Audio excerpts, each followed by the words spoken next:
ఈ రోజు నేను ఒక మంచి పర్సన్ ని తీసుకొచ్చానండి. చాలా టాలెంటెడ్ పర్సన్.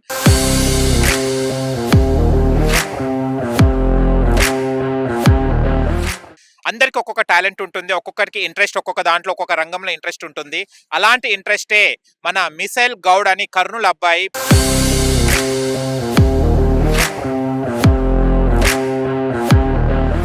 హాయ్ హలో నమస్తే, welcome to social post TV. నేను మీ యాంకర్ పప్పు. ఈ రోజు నేను ఒక మంచి పర్సన్ ని తీసుకొచ్చానండి. చాలా టాలెంటెడ్ పర్సన్. అందరికి ఒక్కొక్క టాలెంట్ ఉంటుంది. ఒక్కొక్కరికి ఇంట్రెస్ట్ ఒక్కొక్క దాంట్లో ఒక్కొక్క రంగంలో ఇంట్రెస్ట్ ఉంటుంది. అలాంటి ఇంట్రెస్టే మన మిసైల్ గౌడ్ అని కర్నూలు అబ్బాయి. Bike rider, number 1 bike rider అండి. చాలా రైడ్స్ చేయడం జరిగింది. చాలా దాంట్లో పార్టిసిపేట్ చేయడం కూడా జరిగింది. ఇవాళ హైటెక్ సిటీలో ఈ అబ్బాయి వస్తున్నాడని తెలవడం జరిగింది. అందుకోసం ఇక్కడ వెయిట్ చేస్తున్నాను. మన బైక్ రైడర్ కోసం కర్నూలు చల్ వచ్చాడని తెలవడం జరిగింది. ఆయన ఇటు వస్తున్నాడట. చూద్దాం మనం. చాలా సేపు అయిందండి, 1 అవర్ చల్ వెయిట్ చేశాను. బట్ ఆయన ఏదో రైడ్స్ చేయడానికి వెళ్ళాడు. మళ్ళీ ఇక్కడికి వస్తాడా లేదో ఒకసారి చూద్దాము. అండ్ ఇతను కూడా చాలా వరకు మంచిగా ఫామ్ లో ఉన్నప్పుడే మళ్ళీ బ్యాక్ స్టెప్ వేయడం కూడా జరిగింది గౌడ్ అబ్బాయి. ఎందుకు అర్థం కాలేదు. ఆ విషయాలన్నీ కొన్ని ఒకసారి తెలుసుకుందాం. అండ్ బైక్ రైడర్ గా ఎందుకు ఎంచుకున్నాడు, అంటే దీనిలో ఉన్న లాభాలు ఏంటిది, అసలు ఈ ప్యాషన్ ఏంటిది అతని మాటలో తెలుసుకోవడానికి ప్రయత్నిద్దాం. చూద్దాం ఒకసారి ఎంత దూరం ఉన్నాడు. ఇంకా ఇంకా రావట్లేదండి ఈయన.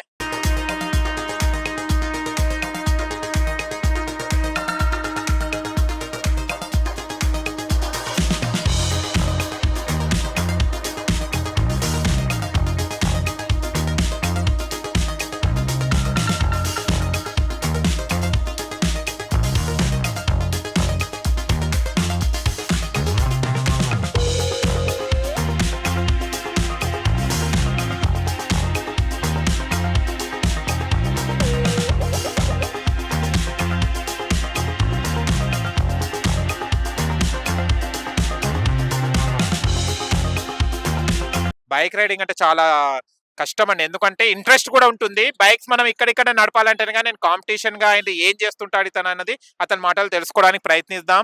ఎక్కడున్నాడబ్బా రా బైక్ రైడర్. మిసైల్ పేరు కూడా డిఫరెంట్ గా ఉంది, మిసైల్ గౌడ్ అని. అండ్ అమ్మయ్య రాని వచ్చేసిండు. హాయ్. అమ్మ. ఓకే, మిసైల్ గౌడ్ ఎప్పుడు బయలుదేరాలి మీరు ఇక్కడికి? Sir night 3 o'clock sir, 3 AM కి. 3 AM కి బయలుదేరారు. అవును సార్. మాకు అప్పుడు కాల్ చేసి చెప్పారు వస్తున్నారని. అవును సార్. మేము 1 అవర్ అయింది వెయిట్ చేయబట్టి అవును మీకోసం. సార్. చిన్న కొంచెం దారిలో పని ఉంటాయి సార్, దాన్ని కంప్లీట్ చేసుకుని వచ్చాను సార్. కంప్లీట్ చేసుకొని కానీ వచ్చారు. లేట్ అయినందుకు sorry sir. No problem, no problem. Missile Goud పేరే డిఫరెంట్ గా ఉందండి మీది. అవును సార్, అది డాడీ పెట్టినాడు అట్లా. డాడీ పెట్టారు. పుట్టినప్పుడు పెట్టాడా లేకుంటే బైక్ రైడింగ్ తర్వాత పెట్టాడా? బైక్ రైడింగ్ ముందంటే కదా సార్, నేను ఇంటర్ ఫస్ట్ ఇయర్ లో ఉన్నప్పుడు డాడీ అనేటోడు, నువ్వు ఏ పని చేసినా కూడా టార్గెట్ లో పని చేస్తావు, ఆ టార్గెట్ పని అయ్యేంత వరకు నిద్రపోవు. మిసైల్ కూడా అంతే, ఏదైనా లాంచ్ చేసేటప్పుడు అది ఆ అటాక్ అయినప్పుడు అది ఎంత స్లోగా వెళ్ళి దాన్ని ఎంత బ్లాస్ట్ అవుతుందో నువ్వు అంతకన్నా గట్టిగా బ్లాస్ట్ చేస్తావు. అందుకని డాడీ అట్లా పెట్టాడు సార్. 3 o'clock కి బయలుదేరారు, రీచ్ అయ్యారు. ఇప్పుడు ఎలా ఉంది జర్నీ అక్కడి నుంచి ఇక్కడికి? యా సూపర్ ఉంది సార్, ఏ ప్రాబ్లం లేదు.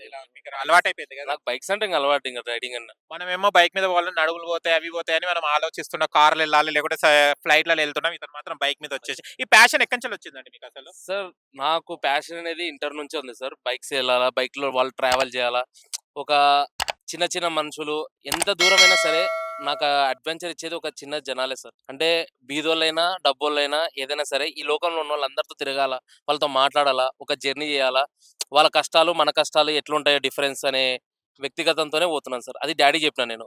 నేను ఇట్లా చేద్దాం అంటే, నువ్వు చదువుకో తర్వాత వెళ్ళు, ఏదైనా చేయాలనుకుంటే నువ్వు బైకే అంటున్నావు కాబట్టి దాని మీదనే వెళ్ళు, నేనేం అబ్జెక్షన్ చేయను అని చెప్పేసి. ఏం చదువుకున్నారు మీరు? Sir BTech sir. అండ్ ఇంకో విషయం ఏం విన్నానంటే మీరు చాలా మంచి ఫామ్ లో ఉన్నారు, రైడింగ్ చేస్తున్నారు.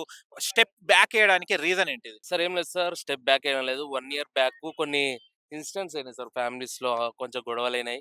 దాంతో పాటు ఛానల్ ఉండేది, ఫస్ట్ ఛానల్ స్ట్రైక్ ఒక చిన్న చిత్తూరులో జరిగిన ఒక ఇన్సిడెంట్ వల్ల నన్ను స్ట్రైక్ చేసినారు సార్. ఆ చిత్తూరులో ఏదో ఇన్సిడెంట్ జరిగిందంటే ఏంటిది ఆ ఇన్సిడెంట్ అసలు? అంటే నేను మార్నింగ్ 3:30కి రైడ్ కంప్లీట్ చేసుకొని return to Chittoor forest return complete అవుతున్నాను సార్ ఇంటికి. అయితున్నప్పుడు ఫారెస్ట్ సార్, అక్కడ ఫారెస్ట్ కొన్ని జనాలు ఉంటారు కదా సార్, అక్కడ దాని లోపల దాపెట్టుకునే వాళ్ళు వచ్చి అటాక్ చేస్తారు సార్. ఓ, అటాక్ ఇక్కడ చేస్తారు. దెబ్బలు అవి ఏమైనా తాకాయా? అంటే చిన్న చిన్న ఇన్సిడెంట్స్ అయినాయి సార్. అది ఎలా తప్పించుకున్నారు మళ్ళీ అక్కడ చలి? తప్పించుకోవడం అంటే ఏం లేదు సార్, కొంచెం అప్పటికి కొందరు ఎనికల హారన్లు కొట్టుకుంటా సౌండ్లు కొట్టుకుంటూ వస్తున్నారని చెప్పి వాళ్ళు పారిపోయారు. కొంచెం మెడ పైన కొట్టడం జరిగింది. ఈపు కొట్టారు కొన్ని. ఎందుకు అలా అటాక్ అదే అటాక్ సార్ చేశారు? ఇప్పుడు వాళ్ళకేం లేనప్పుడు మన దగ్గర ఏదైనా ఉంటే అమ్ముకుంటారు కదా సార్. ఓహో! అదా! నాది మన దగ్గర వస్తువులు చూస్తేనే రేట్ ఎక్కువ. అప్పటికే కొంచెం అవును. అంత. ఓకే. అది కొన్ని జరిగినాయి. అవి ఫ్యామిలీస్‌కి ఇంట్లో చెప్పలేదు. కొన్ని ఓకే. జరిగినాయి. తిట్టిన తర్వాత తెలుసుకున్నారు ఫ్యామిలీస్ ఇట్లా. ఓకే. ఇంగ అప్పటి నుంచి వద్దు నువ్వేం వద్దు ఇవి అవసరం లేదు. ఏదైనా జాబ్ చేసుకో అనేటోళ్ళు. కానీ డ్యాడీ కోసం నేను ఇవన్నీ చేసుకుంటూ పోతున్నాను సార్. ఓకే. మిసెల్ గౌడ్ గారు మీరు ఈ బైక్ రైడింగ్ ఎప్పటినుంచెల్లి స్టార్ట్ చేశారు? ఏ క్లాస్ నుంచెల్లి మీకు ఇంట్రెస్ట్ అనిపించింది? ఇంటర్మీడియేటా? లేకుంటే తర్వాత ఆఫ్టర్ ద ఇంటరా? After BTech sir. After BTech. BTech sir. Okay. BTech నుంచి బైక్స్ ప్యాషన్ బాగా. డాడీకి అనేటోడిని. డాడీ నేను బైక్స్ పెట్టుకుంటా, షోరూమ్ పెట్టుకుంటా అనే లోపల డాడీకి చనిపోవడం జరిగిపోయింది.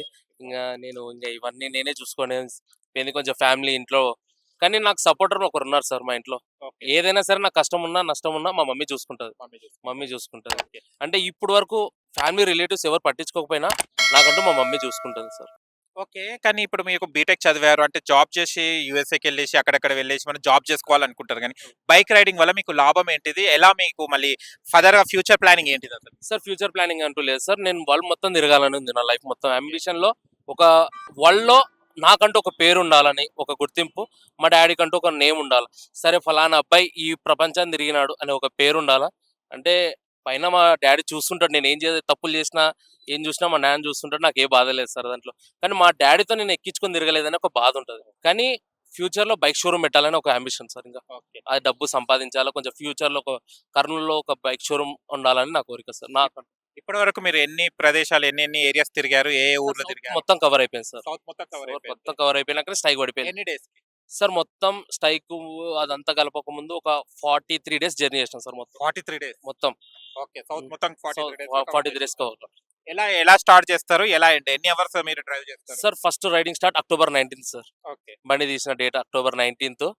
అక్కడ నుంచి అక్టోబర్, నవంబర్ 12థ్ ఎక్సెట్రా డేట్ ఐడియా లేదు. ఎండింగ్ డేట్ ఐడియా లేదు. కానీ 43 డేస్ అయిన ఐడియా ఉంది సార్. 43 డేస్. 43, 46 డేస్ మధ్యలో ఉంది.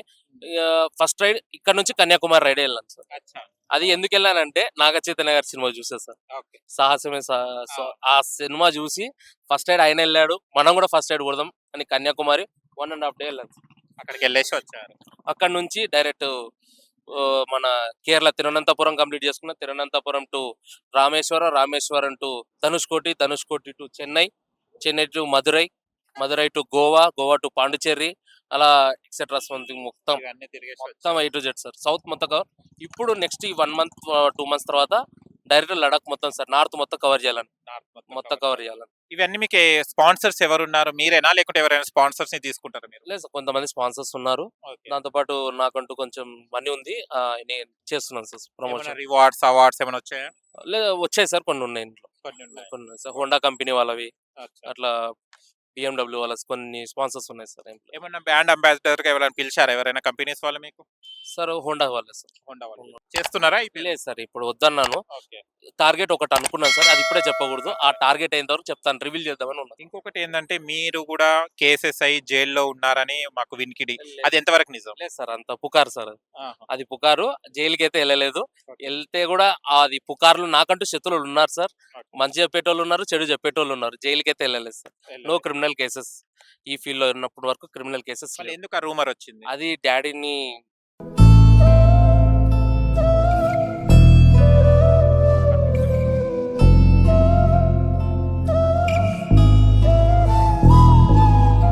అంటే డ్యాడీని డౌన్ చేయాలన్న ఉద్దేశంతోనా? లేకుంటే మీరు ఎదుగుతున్నదని? కాదు సార్.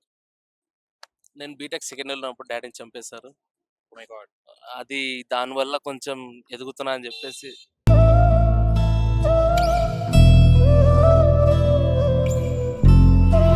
డ్యాడీ ఏం చేసేవారు? డాడీ రేషన్ షాప్ ఉంటాయి కదా సార్. అవును. డీలర్. డీలర్ కర్నూలు. అవును. డీలర్ల అసోసియేషన్ ప్రెసిడెంట్. ఓహో! ఓకే. అంటే మాకంటూ పేరుంది సార్. డాడీ అచ్చా! డాడీ తర్వాతనే మేమున్నట్టు ఓకే. అట్లా. మీరెంతమంది ఫ్యామిలీ? సార్ డాడీకి ఇద్దరు వైఫ్ సార్. ఓకే. ఫస్ట్ పెద్ద కొడుకు నేను. మా మమ్మీ, డాడీ లవ్ మ్యారేజ్. అచ్చా! ఇంక రెండో వైఫ్ వాళ్ళ మా తాత వాళ్ళ తరపు నుంచి చేస్తారు. అచ్చా! డాడీకి లవ్ మ్యారేజ్ అంటే మా మమ్మీ ముస్లిము. ఓకే. మా మమ్మీ తరపునోళ్ళు మాట్లాడతాం. మేము మా డాడీ తరపునోళ్ళు కూడా మాట్లాడతాం. మాట్లాడతారు. అందరూ మాట్లాడతాం. ఫస్ట్ పెద్ద కొడుకుని సార్. చెల్లి ఉంది. చెల్లికి పెళ్లి చేసేస్తాం. ఓకే. ఇంక అందరం. ఓకే. అంటే మర్డర్ అన్నారు కదా! ఎవరు చేశారు సార్? అది చెప్పాలంటే సార్ కొంత రూమర్స్ జరిగినాయి సార్. అసలుకి విషయం ఇంతవరకు ఎవరు తెలియదు. ఓకే. కానీ ఒకటి మాత్రం కరెక్ట్ చెప్తాను సార్. ఇప్పుడు నా మీద ఎంత తప్పులు చేస్తున్నారో అన్ని ఎలిగేషన్స్ పడినా కూడా ఒకటి మాత్రం కరెక్ట్ సార్, మా డాడీ ఏ తప్పు చేయలేదని నాకు నమ్మకం ఉంది సార్. అంటే ఏదైనా అవతల వ్యక్తి కాడ ఏదైనా మన గురించి చంపాలనుకుంటే మా డాడీ కాడ ఏమైనా